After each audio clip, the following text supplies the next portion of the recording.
right. Welcome, welcome, welcome.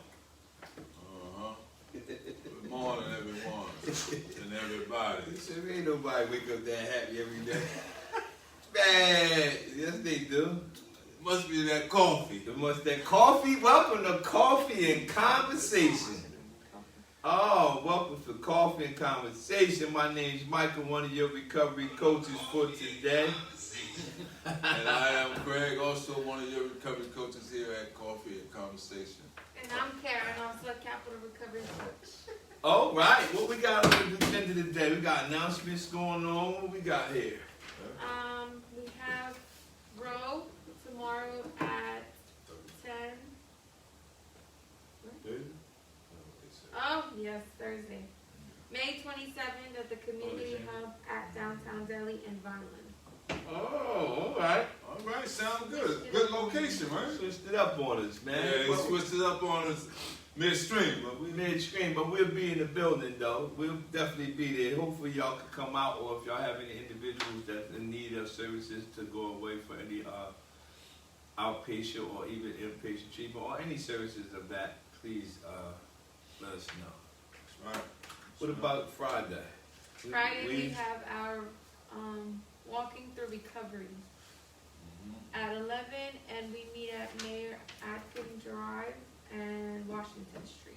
And also on Thursday, we have our virtual all pathways to recovery. All pathways. Yeah, don't leave that out. All pathways to recovery on Thursday, starting at 1 p.m. Thursday, 1 p.m. So today we're going to go. We're going to have a wellness wheel, what we call it, a wellness wheel, where we will have different people from different professional fields, and we will be going all around. We will be dealing with emotional, intellectual, physical, social, environmental, financial, and spiritual. It's like a wellness wheel, and we will be dealing with the whole part of the person's being. So we're going to be expounding on that. We'll let you know what we have going on with that. So also we're going to be doing some teachings or readings or discussions on the same areas that we will be having professionals coming in, helping in those particular areas of that wellness wheel, right? Absolutely. Relatively to it. And just before we begin, I just want to really say, due to the event that happened over the past weekend, our hearts goes out to the family. We send our condolences to everyone in the community. Such tragic event that occurred. So today we want to extend our love to all the family, and we are praying for you. That's everybody. We all feel the same way. We all are one team. So we feel for you in that situation, in that capacity. All right. So what are we talking about today? Life skills in recovery, which was a worksheet that we got from the Buckeye Recovery Network. They have good material there for us to use. You can use on your own to help edify your own personal relationship, or you can use it in a group setting like we are doing today. And this life skills recovery, when we was talking about the wellness wheel, we're going to put that under intellectual, right? Yes, we're gonna plug it in there, and we're going to go, because let's read something that it says under the intellectual. It says intellectual wellness means staying curious and engaged in learning new things. Learning new things, that's life skills. So no matter what you particularly go through in life, you have to learn new things in order for you to better navigate through life. Good God Almighty. But when you learn new things in life, it helps you to better get through things. So, all right, who want to start off with life skills? Let me take it out this. All right, I'll start it off, and then we'll go from there. Cool. Number one, what are life skills? Life skills are the tools that a person needs to navigate through the challenges of everyday life. While some people may think these skills come naturally, the opposite is often true. These life skills can be built through education, and practice. Pull over, pause, and park right there for a moment, Gotcha. Mr. Dingo. Hey, listen. He says these life skills can be built through education and practice. That means no matter how much education we get, if we never apply the education we went to school for, we won't see the fruit of that education. So being as though we're having a lot of graduating pictures and everything like that, and I salute everybody that graduate their class. Miss Karen just passed some of her classes this semester. Yes, she did. So I want to salute you. And we have to also remember it says life skills can be built through education and practice. That means actually using what you have been educated in. Similar to what we're doing as recovery coaches. We are actually practicing or using what we have been educated in. And also he says, some people think these skills come natural. No, they don't. You ever hear the saying, man, that's common sense. Yeah, I know you might think it's common sense. That's common sense. You don't do that. You put your hand in the fire, you're going to get burned. Yeah, it seems like it's common, but it's actually not. It does not come natural. And one other thing on dealing with what are life skills, sometimes we have the skills to deal with some stressful situation, but we don't know how to utilize the skills that we have. So that's another process in itself. Mm-hmm. And it goes on to say, thank you, Mike, for that descriptive analogy. That was perfect. Another way to think of life skills is like learning a hobby. Similar to picking up an instrument. In order to learn life skills, a person has to learn it and practice it regularly. Oh. Not sometimes. Not just Monday. No. What about just Wednesday? It's good Wednesday? No. Regularly. Regularly is state. Yes. When effort is put into it, improve occurs.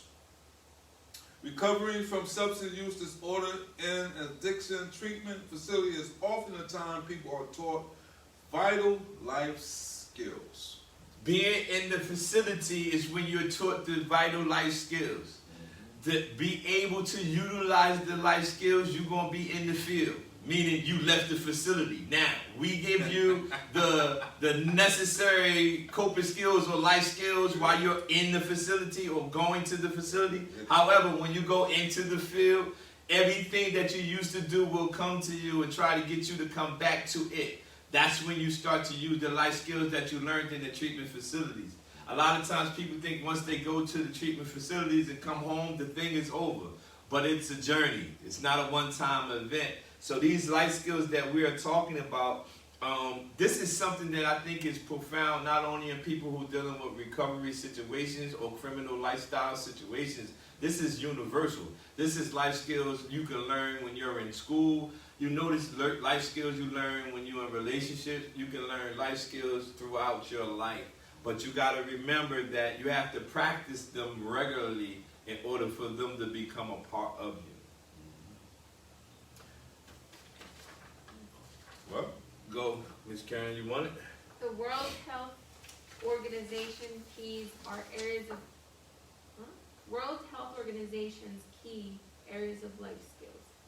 The World Health Organization's Department of Mental Health identified several key areas of life skills that are almost universally relevant to people of all ages and cultures. These areas of life skills, these key areas of life skills that the World Health Organization have given us that we're going to go over. The number one key area life skill is communication. Yes, sir. Communication, it says communication skills include things that are both spoken and unspoken. Examples of communication skills include these: the ability to express feelings. That's a very challenging area for men. I can't speak for women. I've never been one. That's a very challenging area for men to have the ability to express feelings. I want to put into check a word in front of that, our true feelings. Yeah. Our true feelings. It's hard, or the ability to express it. I've noticed in my own personal life, the more I was able to express my feelings, my true feelings to my wife, because I am married, that strengthened me. It didn't weaken me. The more I was able to express my feelings, my true feelings, made me stronger. So the World Health Organization key areas of life skills is the ability to express our feelings. That's one. And also, let me add a little to that, because I know as growing up as a young boy, now I'm a man, because the Bible says, you know, when I was a child, I used to think as a child, now I'm a man, I think as a man. You know, we have this old macho thing that men are not supposed to cry. Yeah. You know, oh man, but that's nonsense. So, like Mike said, express your true feelings. True feelings. You know, because a lot of times if you hold things inside, eventually you may explode. And so, get rid of that myth and that theory that men is not supposed to express their true feelings of how they feel. All right? The next one in communication area is assertiveness.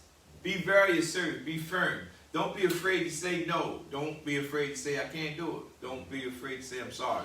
Just be assertive about what you want. This is all part of your communication. And I know this is challenging to some, because some people have a difficult saying no, the ability to say no, because they don't want the other person to change how they feel about them. Passive aggressive. Yeah, passive aggressive. See, that's that college education. But anyway,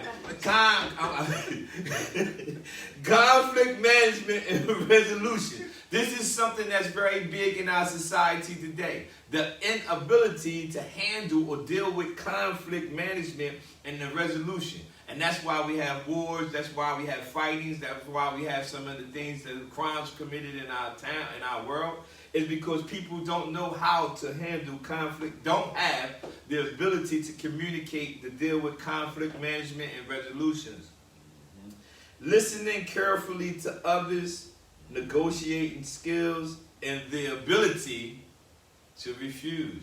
I'm telling you, there's a powerful thing there when you're talking about communication. And one thing about listening skills, communication, they can be verbal and non-verbal. Yeah. And so be mindful of those things, because a lot of times it tells us about listening skills is that oftentimes we don't hear a person out clearly before they finish their speech. We already have the answer. Yeah.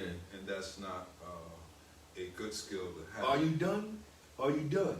Mm-hmm. You be ready to speak before you ain't hear nothing they say. You just ready to say what you done.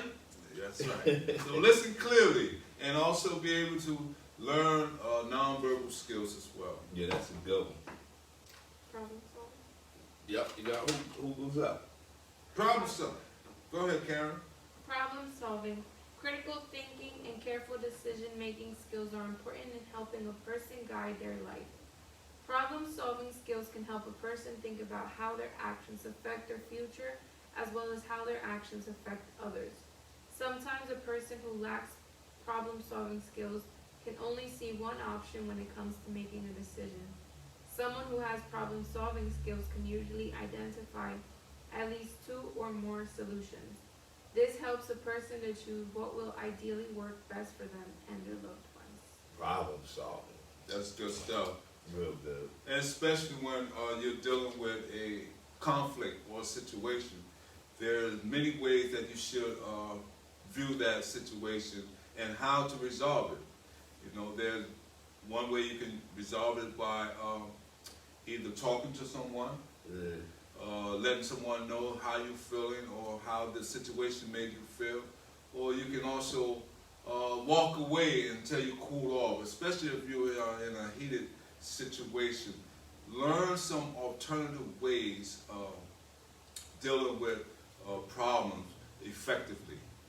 Negative self-talk, learn to distinguish and to diffuse negative self-talk with positive self-talk. All right? And also, as they say, the truth shall set you free. Thank you, Ms. Hill. The problem-solving skills, another part I learned recently is a problem-solving skill that instead of assuming something, a lot of times people will assume certain things when really, let me tell you, a guy called me and asked me a particular question, and I told him the answer was no. But what I learned from that was, instead of him assuming it, he called and asked. He like, hold on. Instead of assuming this, I have his number. I can actually contact him and just ask. And a lot of people have problem solving issues because they probably be assuming something instead of just reaching out to the individual and just ask them. Yeah, it's amazing. Critical thinking. No, creative thinking. Creative thinking. Creative thinking allows a person to see beyond the possibilities of their world as they know it. It gives them goals and ambition. You don't necessarily have to be artistic to build creative thinking life skills. Many people use creativity in all different professional fields because there is often more than one way to accomplish a goal. Wow. Through creative thinking, a person can find new paths to how to accomplish this. Creative thinking. So therefore, think outside the box. Don't follow the norm always. Find out ways that best fit your strengths. And those are ways we try to assist those here at Capital Recovery to focus more so on their strength. And this way they don't get stuck in their mindset that certain things is impossible. A lot of times if we focus on the weaknesses, we set ourselves back more so than going forward. And so learning how to focus on your creative thinking skills and your strength and develop beyond what you think you can't do. Good thing, Mr. Dangle. Creative thinking, and it says more than one way to accomplish a goal made me think about multiple pathways. Me too. Yeah. It made me think about multiple pathways because the ultimate goal, or the goal, is to get people to maintain their sobriety. And there are also a number of different ways to get to that goal. More than one way to accomplish a goal. And in order for you to get to that place, you have to have creative thinking. And basically, sometimes we get locked on thinking that if I don't do it his way or her way, then I can't accomplish that goal. But that's not true, especially in recovery. All right. Oh, let me see what I got here. We on assertiveness? Self-awareness. Oh, wait, I ain't got that. Oh, yeah. Self-awareness. Self-awareness falls under the self-management skill set where a person learns how to better handle stress and manage their lives. Part of this involves learning how to recognize negative thoughts and turn them into positive ones. Learning ways to achieve calm, such as through relaxation techniques, can also help significantly. Yes, self-awareness is also a skill where a person learns how to better handle stress. That's all life is basically about to me. We are dealt with different stresses at different situations, and how we manage them or handle them determines outcomes sometimes. Sometimes we might, I haven't always perfected handling stress, but it's been one of my strategies to listen to music, read, work out, and things like that. That was my way of dealing with or help me self-manage the stress that I have. Everybody in life will deal with stress on different levels. And one of the ways for me is self-management. I learned that set some structure in my life, because a lot of times when there's not structure or a schedule or balance, things become unorganized, and sometimes I respond ineffectively. And so therefore, I try to deal with one task at a time. There you go, too much off the plate. If I got too much on my plate, it's like too many noodles. Too many noodles. In a bowl. I just want to use that analogy. Too many noodles in a bowl. Too many noodles in the bowl. Hey, you got too many noodles in your bowl. Get some of them noodles out. Too many tabs open. Too many tabs open on you. You got too many tabs open. Close one out and work on the other. All All right. Talking about I thought I saved it. You deleted it on that tag. You deleted it, and you ain't. Oh, man. Go ahead, Ms. K.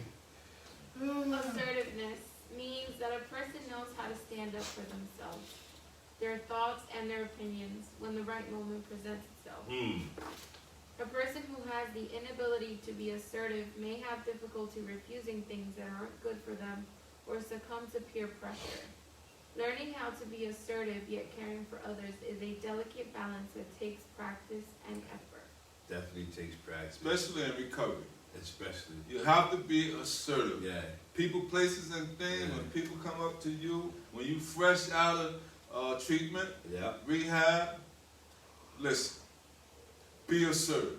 They're going to come up to you, you know, don't think that you got it all lit. You tell them, say, listen, the things I used to do, I don't do no more. That's right. Please don't come around me no more. Tell them in a nice way. You don't want to be offensive because you don't want to get into a confrontation. But explain to them that you're on a new way of recovery. Be assertive. It takes practice. Yeah. It's going to take some tough, but this group won't have to be tough because everything that you used to do when you left for treatment is coming to you. And I was speaking to someone not too long ago who had suffered from relapse, and they said, "Do you know? Now that I'm back on my path, I thought about my relapse, and they said I had money, but every drug that I did, they was giving to me for free." And I said, "Oh, that was not a shock to me. Of course it came free because it wants to get you back. Everything that's why you have to be very assertive and say, you know, this is a high-risk situation. I got to get out of there.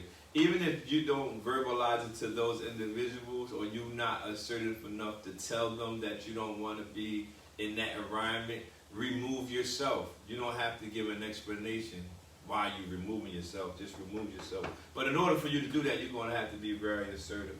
Mm-hmm. Resilience. One of my favorite words. All right. Resilience is the ability to rebound after disappointment and loss. A person must feel and recognize negative emotions such as anger, grief, or anxiety, and learn how to deal with them in positive ways whenever possible. Ultimately, a person must accept that they have faced hurdles in their life, but they have the power and promise to overcome them. And so, with those who are going through recovery and they still working on their sobriety, and if you ever relapse or had just want to let you know that it does occur. So don't be shocked if you ever have a relapse. Resilience is one part of it, is that you're able to bounce back. Yeah. And get over a hurdle. And for those who are dealing with grief, such as within our community, we often go through that. And so seek someone that's positive, who are there for you, who are strong and supportive to help you along the way. And I always think about this word, and I also associate it with being able to endure. After you have suffered some type of disappointment or failure or apparent failure, you have to bounce back from it. If you have breath in your body after you have fell down, you possibly relapsed, you have to basically muster up that energy to right that wrong that you have suffered from. And it's not going to be an easy task, but it is going to be a journey. You must accept that you have faced hurt. You will have to face hurdles in your life. Being resilient, you will face hurdles. This again, when we talking about the wellness wheel, if you will, we're not only talking about hurdles that you will have to overcome because you have a substance use disorder or a mental health issue. In life, everybody has hurdles that they have to jump over. So don't think, I'm the only person that have to go through this. No, we all have to go through some hurdles in our lives, and we all have to jump these hurdles when they arise. One of the things, my son, he runs track, and the first time he ran hurdles, he didn't know, or I didn't know, he knew, I didn't know that they had different heights of hurdles. I thought the hurdles was always the same particular height, and then I seen them setting them up on the track and then dropping it. setting it up over here and then dropped it. And I said, hold on, the hurdles have different heights? And they said, yeah, it depends on what race they're running. And I thought about that in life. We have hurdles, but all the hurdles won't be the same height.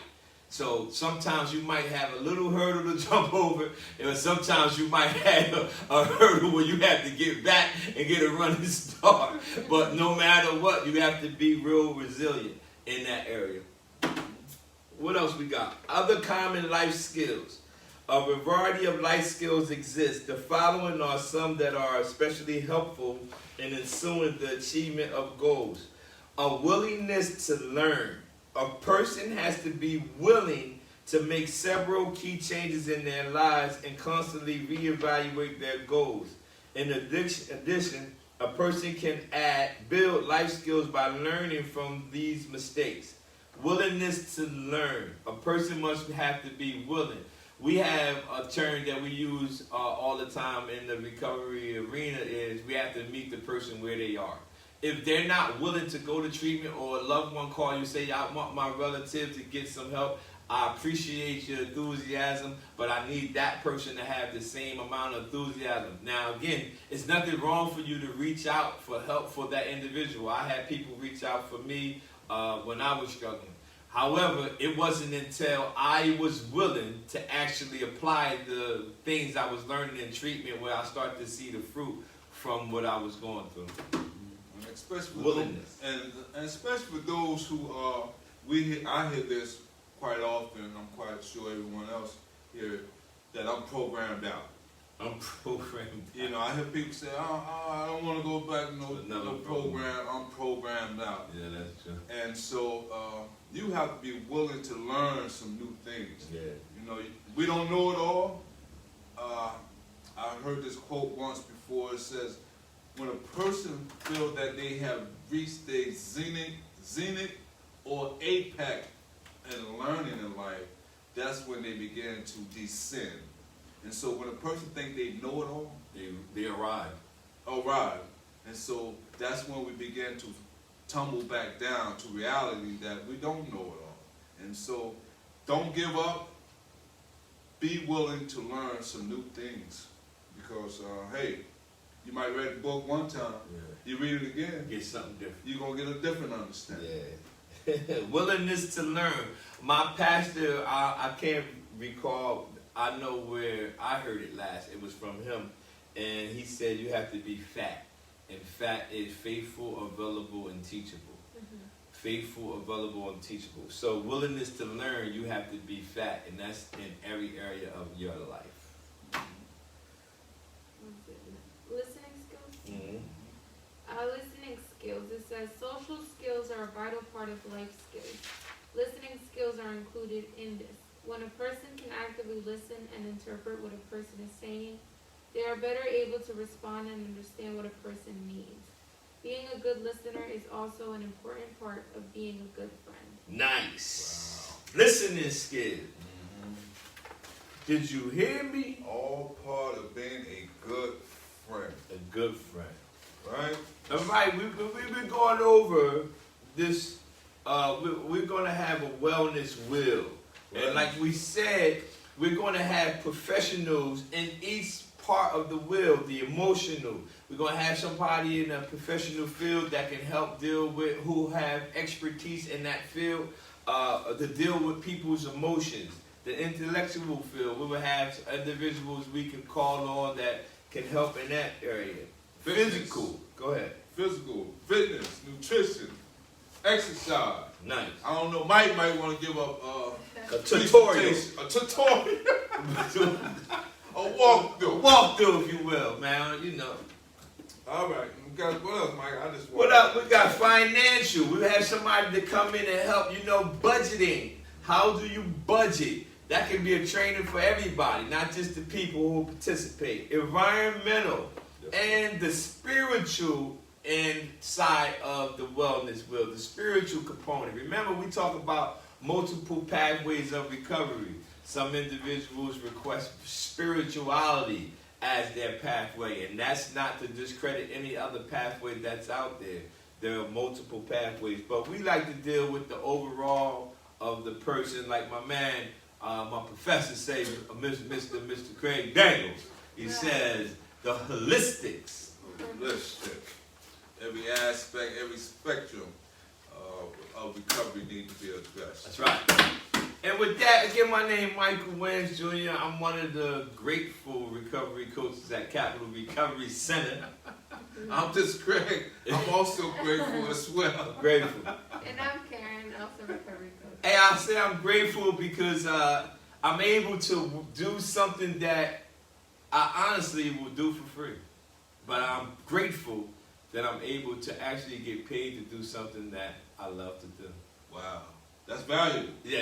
That's valuable. That's worth more than gold, man. All right. Take care. That's our